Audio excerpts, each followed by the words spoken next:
Good morning children.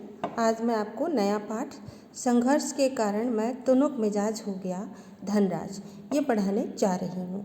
बच्चों, इसमें hockey के सुप्रसिद्ध खिलाड़ी धनराज पिल्लई जब 35 वर्ष के हो गए, उनका एक साक्षात्कार विनीता पांडे ने लिया था। इस साक्षात्कार का संपादित अंश यहाँ दिया जा रहा है।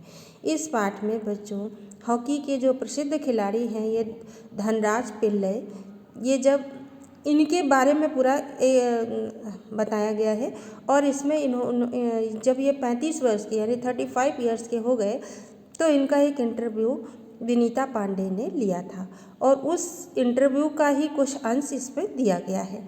तो देखिए, विनीता, खिड़की पुणे की तंग गलियों से लेकर मुंबई के हीरानंदानी पवई कॉम्प्लेक्स तक आपका सफ़र बहुत लंबा और कष्टसाध्य रहा है।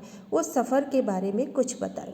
विनीता पांडे ने इनसे पूछा धनराज पिल्लई से कि आप पहले ये जो है पुणे में रहा करते थे किराए के मकान में, यानी बहुत तंग गलियों में रहा करते थे, यानी छोटा सा फ्लैट था इनका, तो ये वहाँ पर रहते थे और वहाँ से ये हीरानंदानी, मुंबई के हीरानंदानी पवई कॉम्प्लेक्स में फिर इन्होंने अपना फ्लैट ले लिया जब इनका अच्छे सा काम चलने लगा।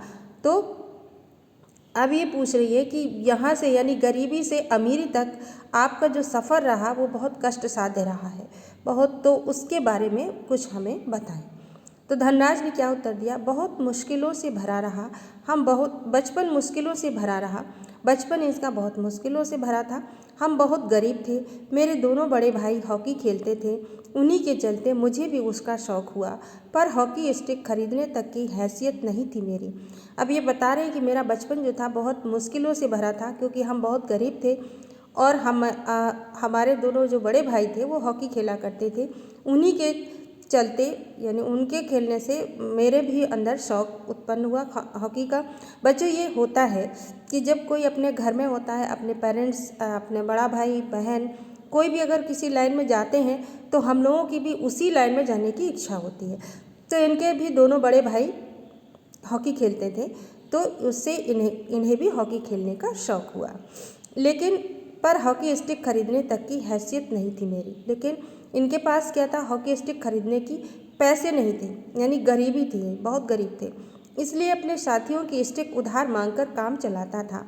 वो मुझे तभी मिलती जब वे खेल चुके होते थे, इसलिए ये क्या करते थे, जब इनके मित्र, इनके दोस्त खेल लेते थे तो ये उनकी स्टिक मांग करके खेलते थे और वो उन्हें स्वाभाविक है कि जब जिसकी होगी तो वो खुद पहले खेलेगा तभी उसको मिलेगी खेलने के लिए।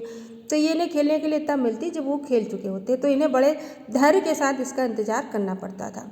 इसके लिए बहुत धीरज के साथ अपनी बारी का इंतज़ार करना पड़ता था। मुझे अपनी पहली स्टिक तब मिली जब मेरे बड़े भाई को भारतीय कैंप के लिए चुन लिया गया। उसने मुझे अपनी पुरानी स्टिक दे दी और तब इनकी अपनी पहली स्टिक मिली जब इनके बड़े भाई को भारतीय कैंप की भारतीय टीम में इनको चुन लिया गया, उनके बड़े भाई को। तो उसकी जो पुरानी स्टिक थी वो इन्हें मिल गई। वो नई तो नहीं थी लेकिन मेरे लिए बहुत कीमती थी क्योंकि वो मेरी अपनी थी। अब ये बता रहे हैं कि वो मेरे लिए कीमती, बहुत बहुत कीमती थी, हालांकि वो पुरानी थी लेकिन इनकी अपनी थी, इसलिए ये इनके लिए बहुत कीमती थी, वो बहुत खुश थे।